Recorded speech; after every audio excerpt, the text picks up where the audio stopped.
Imagine a story where the line between love and fear dissolves tragically, where what should be the safety of a home reveals dark secrets that should never have been uncovered.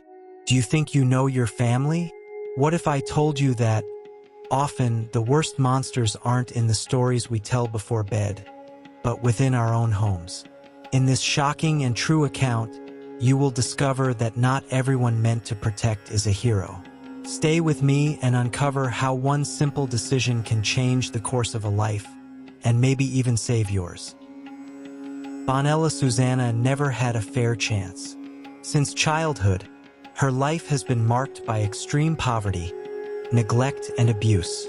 Growing up in a poor neighborhood in South Florida, she knew from an early age the shadows that surround a life of helplessness.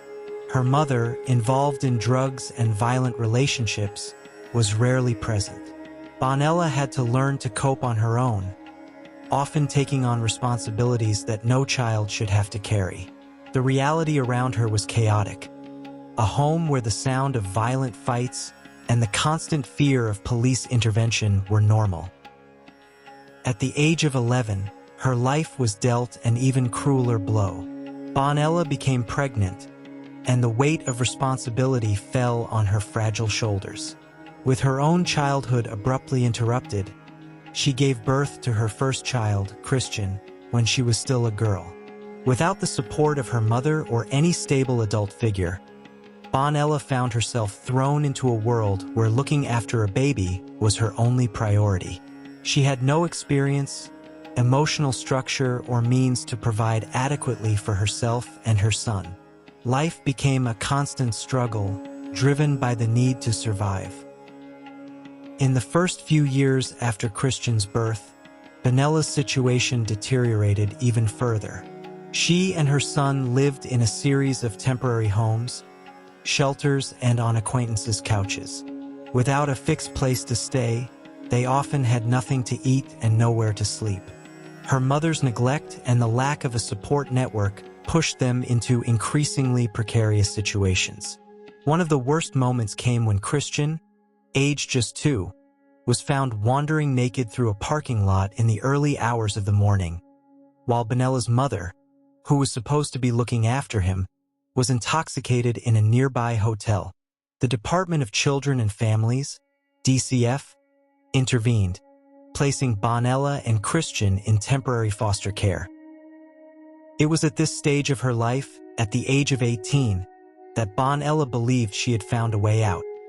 She married Luis Galarraga Blanco, a man she hoped would bring some stability. In the first few months, it seemed that things were finally changing for the better. She had 3 more children with Luis, and for a brief moment, Bonella thought she had escaped her cycle of suffering. But that hope was quickly dashed. Luis, who initially seemed to be the support she needed, soon turned out to be a violent man. Luis was physically abusing Bonella, and the terror she had known as a child came back to haunt her. Worse still, the target of his fury wasn't just her. Christian, now old enough to understand what was happening, also began to suffer at the hands of his stepfather. The cycle of violence was repeated from one generation to the next. Bonella's life, which was already marked by trauma and abandonment, became even darker.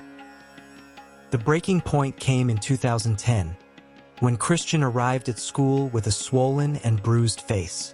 The school immediately notified the DCF, and an investigation was launched. Luis, realizing that his arrest was imminent, made a desperate decision. He took his own life in front of his children. The image of that moment would haunt Bonella and her children forever, especially Christian, who already carried the weight of a childhood filled with violence. Now widowed and alone with 4 young children, Bonella struggled to keep her family together. Without a steady source of income and with the DCF following her every move, she lived in a constant state of alert, afraid that her children would be taken away from her. In the midst of this chaos, she leaned on Christian, who, despite his youth, took on responsibilities beyond his years. But the emotional scars he carried were beginning to manifest themselves in worrying ways, and Bonella, lost in her own problems, didn't notice the signs until it was too late. The clock read exactly 5:30 p.m. in Jacksonville, Florida, when paramedics burst through the doors of St. Luke's Hospital. In the arms of one of them was a small, limp 2-year-old boy, David Galarraga, his body frail and unresponsive. The air was heavy as if each second dragged on forever. David's mother, Bonella Susanna, followed closely, but something in her expression disturbed the hospital staff. Her strange calmness, despite the gravity of the situation, cast a shadow of doubt over everything. She claimed David had fallen from his bed, but the boy's injuries told a far more sinister story. The doctors began an urgent race to stabilize David. His tiny body was pale, his breaths irregular, and his heartbeat faint. As they prepared to transfer him to another facility for specialized care, the medical team began to ask Bonella more questions. "He fell from the bed," she repeated, her voice emotionless. But the staff, trained to recognize the signs of trauma, suspected there was more to the story. Her lack of tears, her distant behavior, something was terribly wrong. While the doctors worked frantically to save David, the police were called to investigate. It was protocol when a child arrived with such severe injuries. The officers who arrived at the hospital sensed immediately that something was off. The inconsistencies in Bonella's story and the boy's visible trauma raised immediate suspicions. David's older brother, 12-year-old Christian Fernandez, was also at the hospital, and the investigators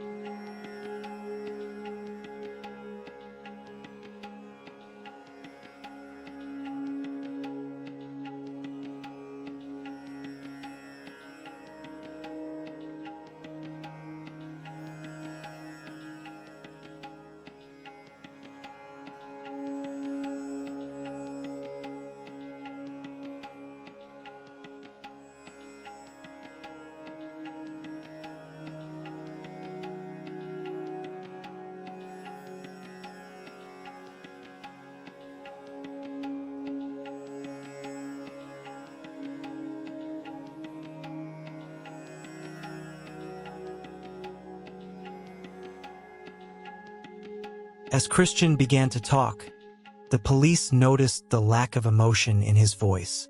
It was as if he were recounting a story that wasn't his own, a detached, cold narrative. "We were in the room," he started. "I was watching TV, and David climbed on the bed. Suddenly, he fell." The story seemed too simple, and the expressions on the detectives' faces showed they weren't convinced. The detective leaned forward slightly, trying to connect with the boy. "Are you sure that's all that happened? I mean, that doesn't explain everything we found in the room."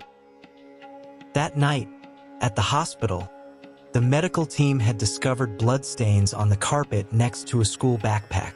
There was blood and vomit scattered throughout the bedroom, dirty towels, and even a discarded diaper on the bottom bunk. The evidence didn't match the simple explanation of a fall. The detective pressed on, his voice low and controlled. "Christian, can you tell me more about what happened before that? What were you and David doing right before he fell?" Christian bit his lip, visibly uncomfortable with the mounting pressure. He stared at the floor, avoiding the detective's gaze. "I was just taking care of him," he said, his voice faltering. "I didn't mean for anything to happen." But his words hung in the air like smoke, without substance, without conviction. The detective knew something was being held back. He needed more time, more questions to crack this open. After all, the evidence in the room pointed to a much darker reality. Meanwhile, at the hospital, Bonella faced her own interrogation. She had finally started showing some emotion, but it wasn't the reaction the police expected. Instead of desperation or grief, it was a mixture of frustration and resignation. "I've been through worse," she said.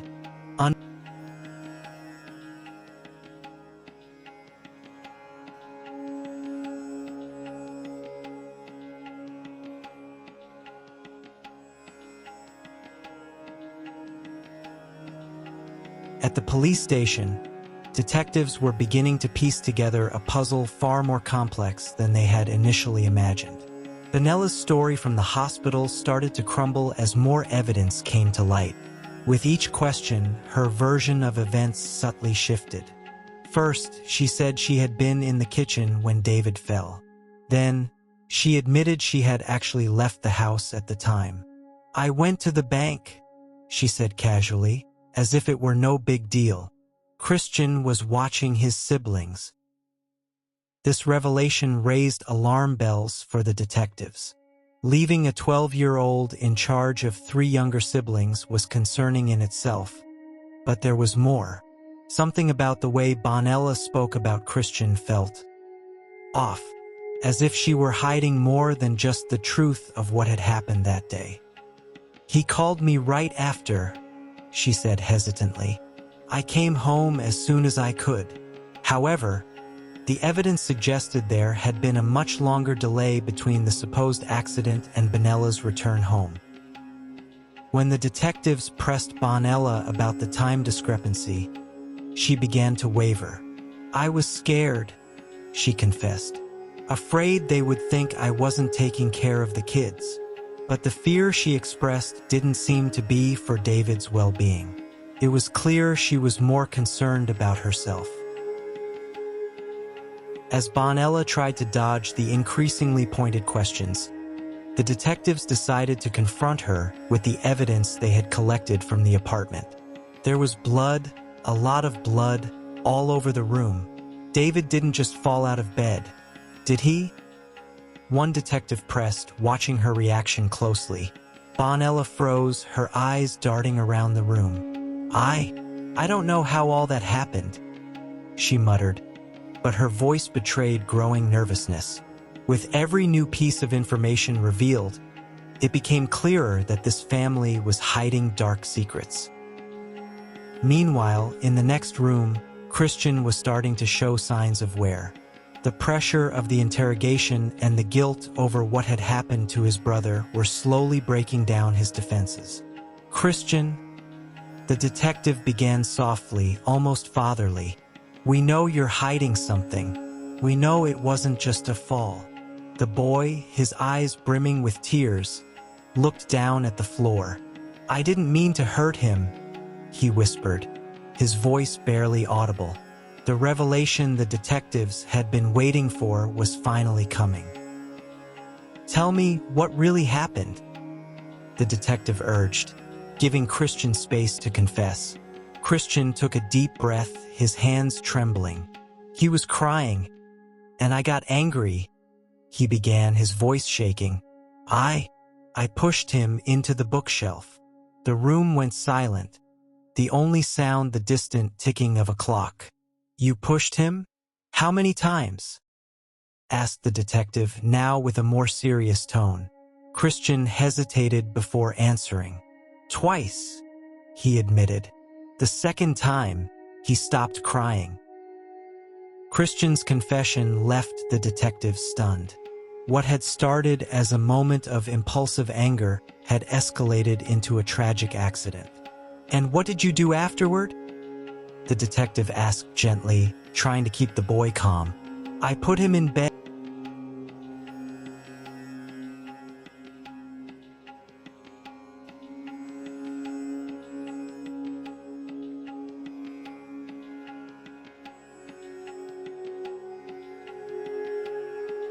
With Christian's confession, the detectives returned to the room where Bonella waited. She seemed restless, tapping her fingers on the table as she awaited news. When the detectives entered, the tension in the air became palpable. "Your son told us the truth, Bonella," one of the detectives said, watching her reaction closely.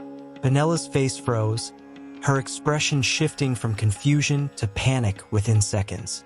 "He told you what?" she asked, her voice trembling slightly.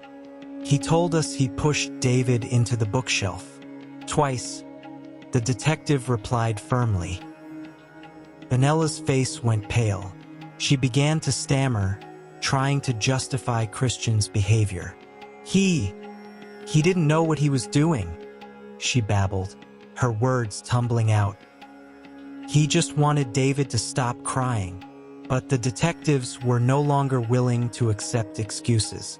You knew what happened as soon as you got home, Bonella. You knew, and yet you didn't take David to the hospital right away. Why did you wait? The detective demanded, his voice filled with frustration. Bonella, now cornered, broke down in tears. I was scared, she admitted, tears streaming down her face. Afraid of losing my kids. Afraid that the state would take them from me. It had happened before. Her confession was shocking, but it also revealed a devastating truth. Bonella had been more concerned with avoiding legal repercussions than with her son's life. The detectives knew that if she had acted sooner, David might still be alive. At the hospital, doctors fought to keep David alive. The head injuries were severe, and the time he had gone without medical care had worsened his condition. As the medical team prepared for the heart-wrenching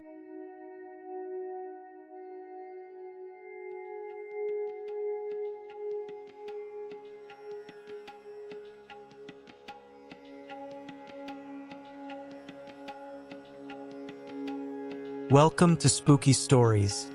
I'm Milo, your guide through the chilling and the unknown. Here, we dive into terrifying tales that will keep you on the edge of your seat.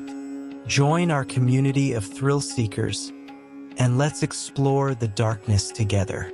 If you're curious about how I keep my concentration, efficiency, performance, and mental health at their peak every day, I'm going to share with you 2 resources that I use daily in my video creation routine.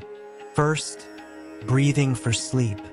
This method is essential for my deep, restful nights, ensuring I wake up refreshed and ready to create high-quality content. And the best part? It's super easy to incorporate into your routine. And then there's the 7 seconds at-home ritual. This ritual is backed by 4 neuroscience studies and helps to supercharge my brain power, keeping my focus sharp throughout the entire day. Want to try these resources and feel the difference in your routine? The links are right here in the video description and pinned in the comments. Don't miss this chance to elevate your productivity and mental well-being. The silence at the hospital was almost deafening when the chief doctor entered the waiting room where Bonella sat. "Miss Susanna, I'm sorry, but we did everything we could," he said, his voice heavy with the weight of the news he was about to deliver. "David won't survive." Bonella collapsed into her chair, her tears now uncontrollable. It was the end of a tragedy that could have been avoided. A tragedy that exposed the cracks in a broken family and a system that had failed to protect them. As Bonella grappled with the reality of losing her son, Christian was escorted back to the police station. He was no longer treated as a child but as a criminal. The weight of responsibility hung heavily on his young shoulders, but something deeper was brewing in the boy's mind. The anger, the resentment, and the pain he had carried for years. "I just wanted it all to stop," he confessed to one of the officers escorting him. "I didn't want anyone else to get hurt." At that moment, the detectives realized that Christian was both a victim and a perpetrator. His childhood had been marked by trauma that shaped his ability to handle emotions and difficult situations. The violence he had witnessed and endured at the hands of his stepfather had left deep scars, scars that had led him to a point of no return. Now, he would face the justice system, but the true judgment would come from within as he tried to process what he had done. The following days were filled with legal formalities. Christian was charged with homicide, becoming one of the youngest defendants in state history. Bonella, in turn, was charged with severe neglect. The case drew national attention, with many questioning the fairness of treating a child as an adult in such an unforgiving system. But for David, none of these questions mattered anymore. His small body now lay in peace, free from the violence and chaos that had marked his short life. Christian would spend the next few years in a juvenile detention center, grappling with the weight of what he had done. His mother, Bonella, would serve time for her neglect.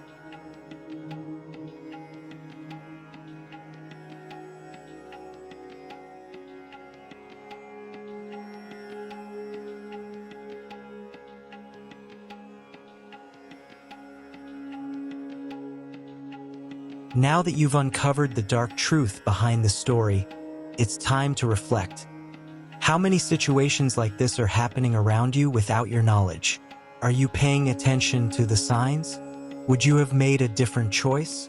This is your moment to act, to apply what you've learned, and to make a difference in your life and in the lives of those around you. What will you do with this knowledge? Share your thoughts in the comments below. I want to hear from you.